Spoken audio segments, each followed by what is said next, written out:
I have a new microphone, but I have no camera to go with it for now. I'm streaming through my new PC, and I'm still too much of a boomer to know how to use streaming software yet. But it's been too long. Let's get on with chapter 6. I'll stop wasting my time talking and we'll get into it. I think the last video was part 3. And now I've named this one chapter 6. I'm sorry if that's confusing. I might rename it later. Put the chapters in brackets. But we're on chapter 6. We finished chapter 5 in the last video. I think that was 4 years ago. Okay, chapter 6. City of Dreams. By the year 2000, when I turned 7 years old, my father's business was thriving. We had returned to Heisan after my grandmother's funeral, and before long, my family was rich, at least by our standards. We ate rice 3 times a day, and meat 2 or 3 times a month. We had money for medical emergencies, new shoes, and things like shampoo and toothpaste that were beyond the means of ordinary North Koreans. We still didn't have a telephone, car, or motorbike, but our lives seemed very luxurious to our friends and neighbors. My father came back from his business trips with loads of gifts for us. He brought my sister and me new clothes, books. My mother would get perfume and face powder. But his most exciting black market purchase was a 1980s era Nintendo set for playing video games. My favorite was Super Mario Bros. Whenever the electricity was on, I sat for hours moving the little characters across the screen to bouncy, happy music that still makes me smile when I hear it. My parents loved playing video tennis games, and they could be quite competitive. It was fun to watch them act like kids with the controls in their hands and shouting playful insults at each other. They were also obsessed with professional wrestling videos, which they would watch together in a darkened room after my sister and I had gone to bed. We could hear both of them yelling, "Hit him harder!" My mother's favourite was a huge blonde woman wrestler who defeated all her rivals. But I didn't like watching those videos because of all the violence. We had enough of that on the street and at home. My parents had a complicated and passionate marriage. They respected each other and were great partners. They made each other laugh.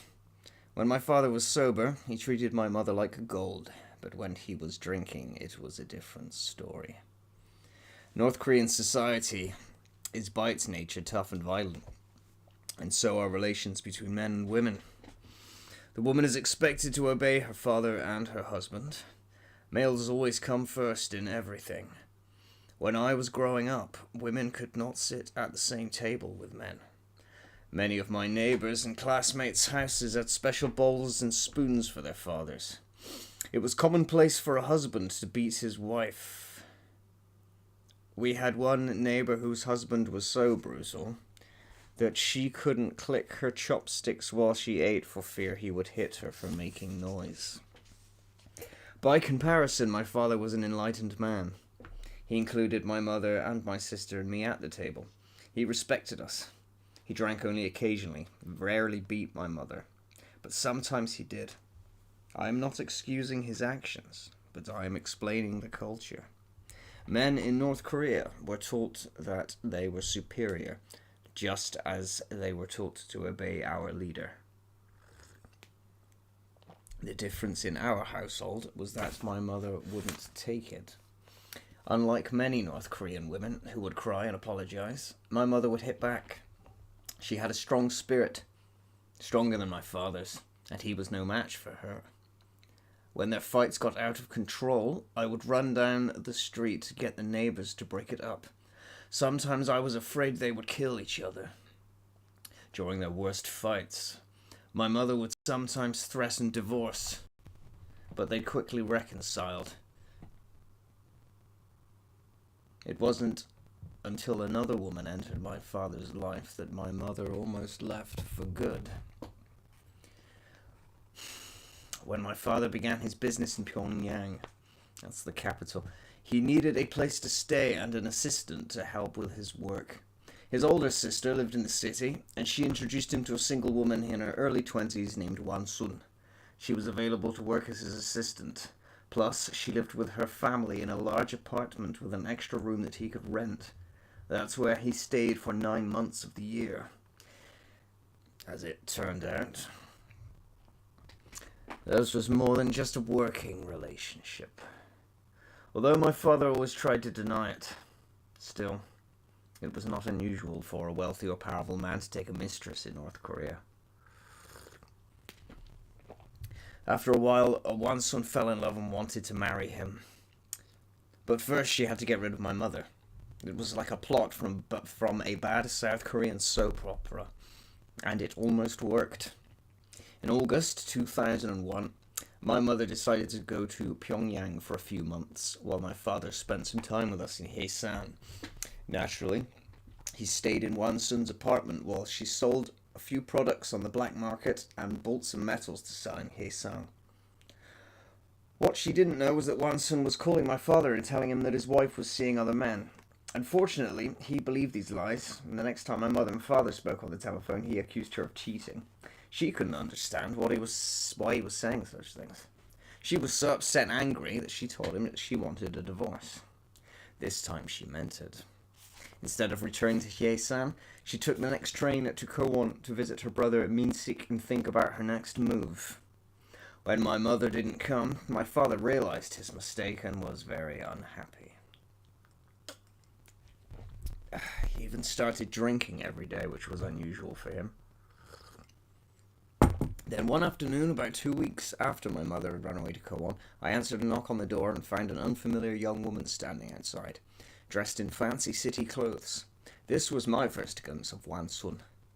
As soon as she found out that my mother had asked for a divorce, she was on the next train to Hyesan. I had no idea what was going on, but it all seemed very strange. Later that day, it got even stranger when my friend Yeonmi poked her head in the door and asked me to come over to her house to play. When I stepped inside, my mother was waiting there for me. I was so happy to see her again that I ran into her arms. Yeonmi, I missed you so much, she said. I still had no clue why she had left and then returned without warning. But later she told me what had happened. Her brother had agreed to take her in if she divorced my father, but only if she left the children behind.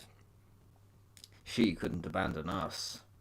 And during her time away from my father, she began to remember all the good things about him. So, she had returned to her family to mend things. How is your father, Yeonmi? She asked.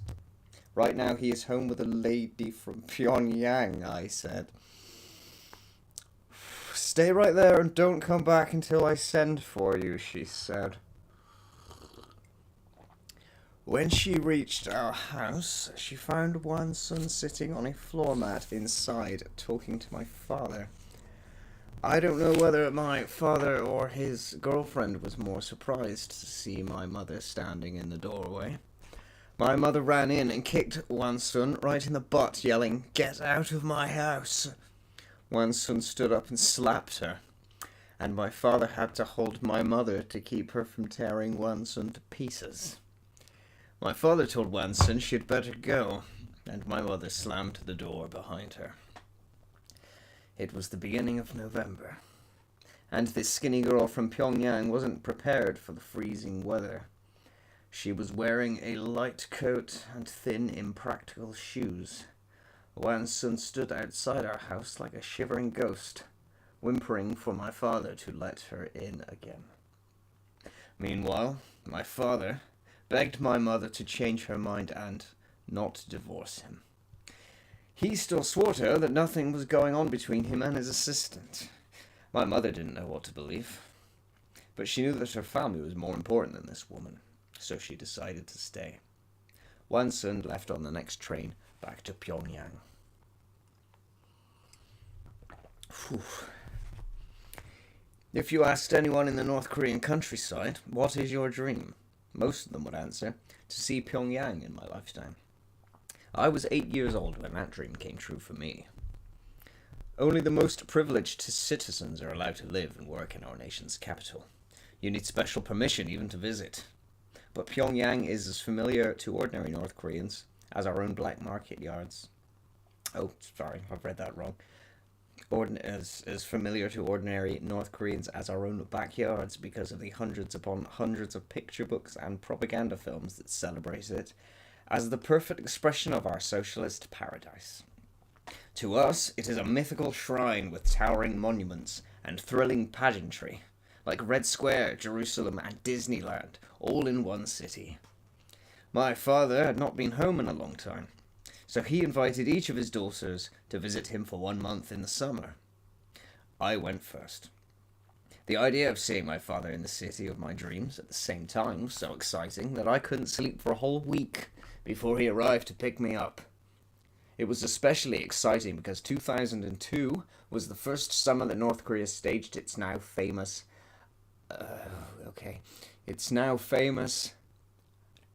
Arirang Festival, a massive celebration of the regime's military and cultural prowess. I could not believe I would actually get to see it all with my own eyes. I told all my neighbors and classmates about my trip.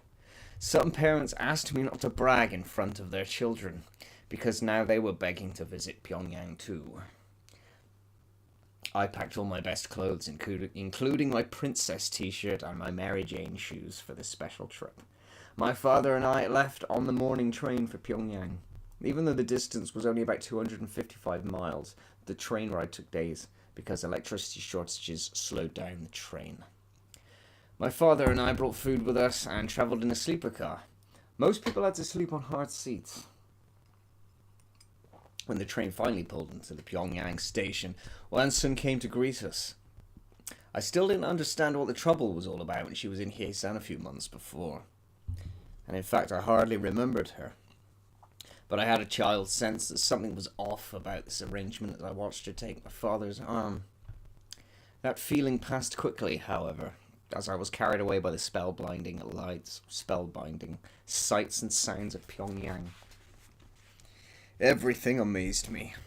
I took my first ride on a public bus that day, and I was astonished that people were also travelling around in an underground subway and in private cars. I had never seen a taxi before, and my father had to help me pronounce a word for it and explain what it meant. Even crazier was a new kind of drink my father bought for me. It was very bright colour and came in a bottle. But when I drank it, it was not gentle in my mouth. In fact, it was painful, like an electric shock. Abuji, I don't like this, I told my father as I blinked back tears. Come on now, he said softly. Don't act like a country girl. If you drink more, you'll like it. But that fizzy soda scared me so much that I never wanted to try another. First time drinking something carbonated. Pyongyang felt like a fairyland to me. Everybody seemed so clean and well dressed. Because of an order by Kim Jong-il, all the women had to wear skirts. In Hyesan, a lot of women ignored the official dress code and wore more practical slacks, but not in this fancy city. To me, the residents seemed more refined, with gentler accents and more polite ways of talking than the tough guttural language we used in the far north.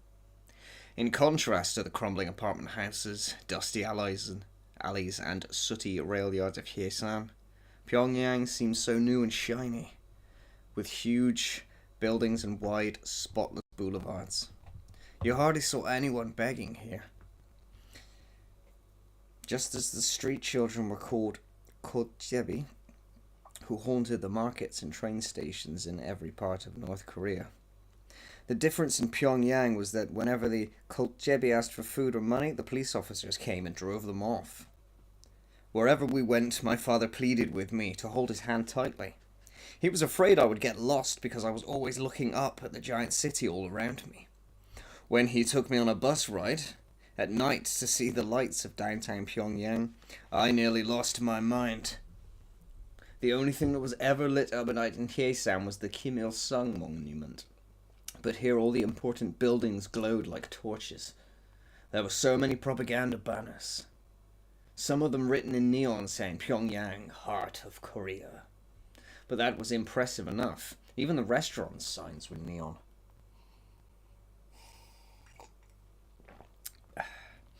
We visited all the sites I had only ever read about or seen on television. My father showed me the famous Ryugyong Hotel, a 105-story pyramid in the center of the city, designed to be the tallest hotel in the world but never finished. It's still not finished. We posed for a picture in front of the graceful Mansard fountains on the Hill of the Sun, where I laid flowers at the feet of the giant bronze statue of Kim Il-sung. The great leader smiled at his people from 75 feet above the enormous plaza.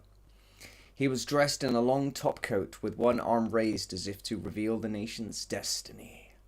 My father, always the joker, remarked to Wan Sun, "How cool would it be to take off his big coat and sell it in China? Or at least one of his shoes?" My father said the most surprising things.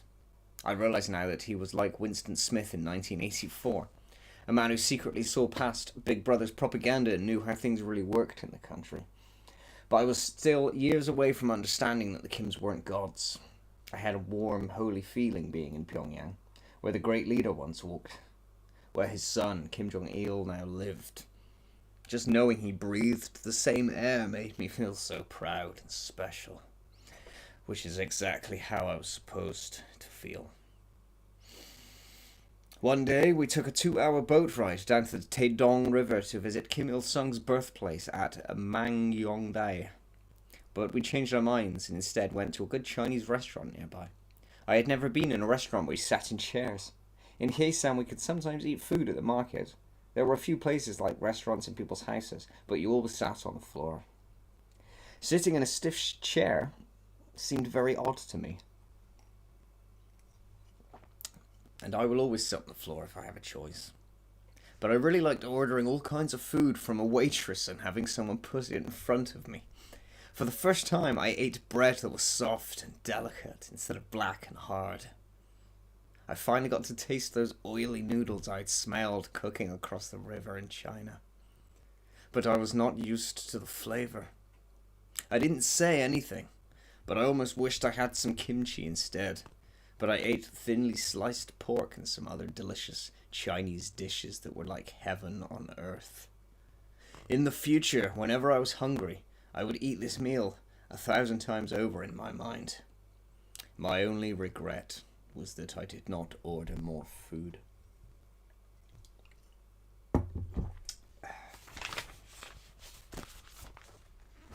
Wan Sun's apartment was on the 11th floor of a high-rise apartment building in the Songyo district in eastern Pyongyang. When I took the first elevator ride of my life in that building, I had seen these things in movies and South Korean soap operas, but the actual experience was more scary than exciting. The electricity in the building worked, but they kept the lights off in the hallways and elevator to save power. So I just held tightly to my father's hand while we felt our way through the lobby and up to the apartment. Once inside, there were lots of windows and lights to see everything. There were 3 bedrooms, 1 bath, a kitchen, and a big dining area. Wan Sun's father and stepmother slept in 1 bedroom. Wan Sun stayed with her 2 youngest sisters in a 2nd bedroom, and I slept with my father in the 3rd. At least that's how it was while I was visiting. As soon as we arrived at the apartment, my father stretched out on the bed after the long train ride. Wan Sun sat down right next to him and leaned against him. It made me uncomfortable, because that's what I had seen my mother and father do, so I crawled between them and snuggled up to my father. Just about every morning we woke up to the sound of the national anthem blaring on the government-supplied radio. Every household in North Korea had to have one. You could never turn it off. It was tuned to only one station, and that's how the government could control you, even when you were in your own home. In the morning, it played lots of enthusiastic songs with titles like Strong and Prosperous Nation, reminding us how lucky we were to celebrate our proud socialist life. I was surprised that the radio was on so much in Pyongyang. Back home, the electricity was usually off, so we had to wake ourselves up. At 7 in the morning, there was always a lady knocking on the door of the apartment in Pyongyang, yelling, "Get up, time to clean." She was head of the Inminbang, or People's Unit, that included every apartment in our building. In North Korea, everybody is required to wake up early and spend an hour sweeping and scrubbing the hallways, or tending the area outside of their houses. Communal labor is how we keep our revolutionary spirit and work together as one people. The regime wants us to be like cells in a single organism, where no unit can exist without the other. We have to do everything at the same time, so always at noon, when the radio goes beep, everybody stops to eat lunch. There is no getting away from it. After the people of Pyongyang finish cleaning in the morning, they line up for the buses and go off to work. In the northern provinces, not many people were going to work anymore, because there was nothing left to do. The factories and mines had stopped operating, and there was nothing left to manufacture. Even if the men went to their offices or assembly lines, they would just drink, play cards, and gamble. But Pyongyang was different.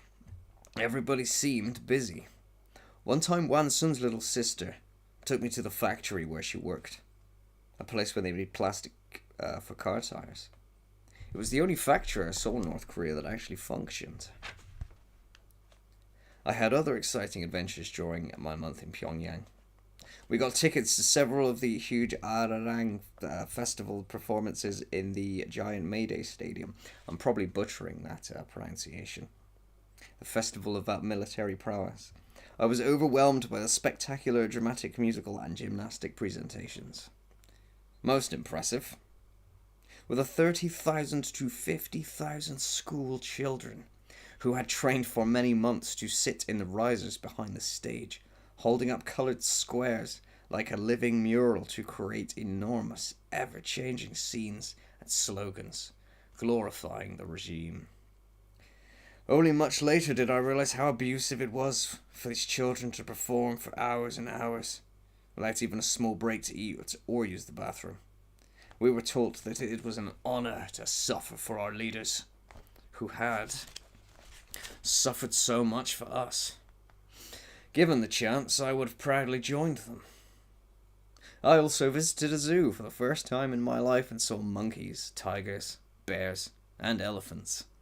It was like stepping into one of my picture books. The most exciting animal I saw was a peacock. I didn't think these birds were real, just drawings somebody made up.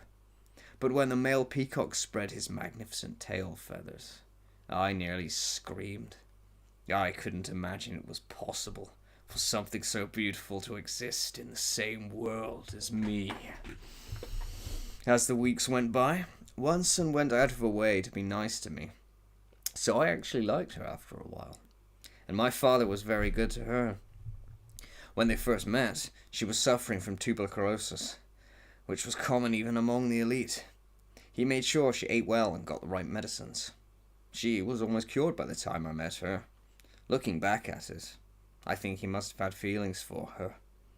But like so many other things in my life, I preferred not to see what was in front of me. One time I woke up in the middle of the night and heard people arguing. Instead of sleeping in the bed next to me, my father was in the other room with Wan Sun, who was crying and pleading with him. "Why don't you get divorced?" I heard her say. I can't take care of Yeonmi. No, I can take care of Yeonmi. She's small. Let Yeonmi stay with her mother. Yeonmi is the older sister. My father whispered furiously, "Don't say that.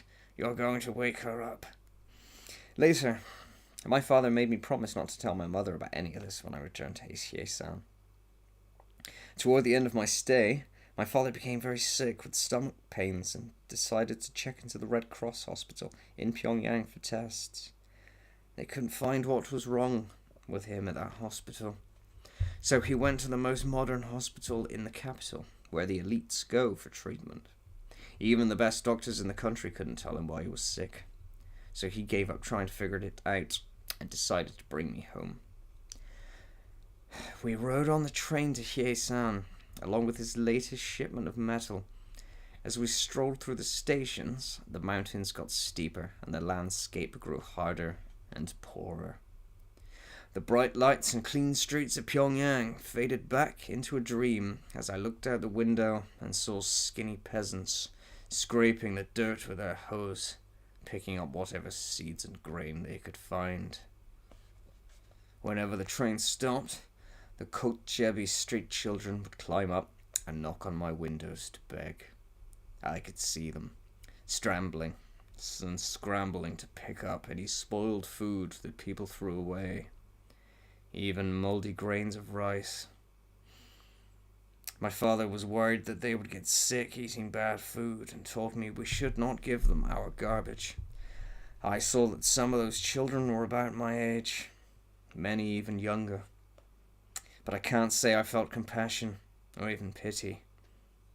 Just simple curiosity about how they managed to survive eating all that rotten food.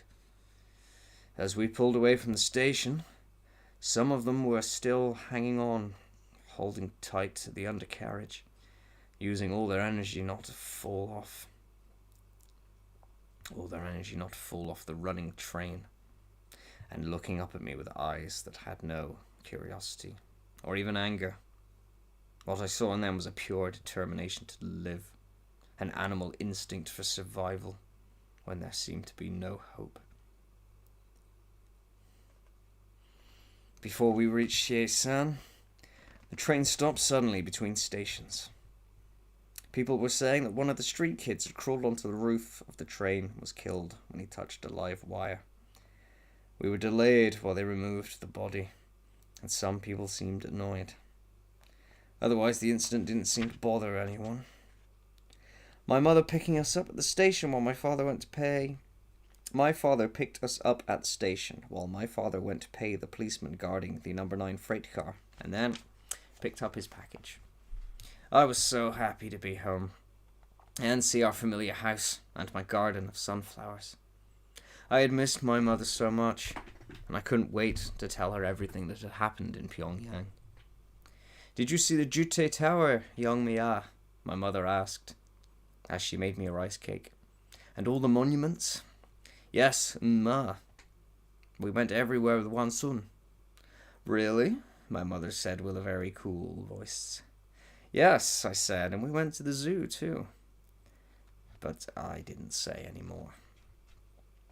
Yeonmi, my sister, went back to Pyongyang with my father, and then returned home with him at the end of the summer. While he was in Hyesan, my father got a call through to Wansun and heard some troubling news. It turned out she was doing some side business helping another smuggler in Pyongyang, and that smuggler had informed on her. The police had picked her up for questioning, but she ran away during a break in her interrogation. Now she was in hiding. Before my father left to return to Pyongyang, my mother warned him to stay away from Wansung from now on. She told him that girl was trouble, but he did not listen. Alright, that's one chapter. Now we're on chapter 7. I think I'm going to leave it there. I do want to check the audio and everything, make sure it sounds good. And if so, I'll smash up chapter 7 pretty soon. You won't have to wait 4 years for the next one. Take care.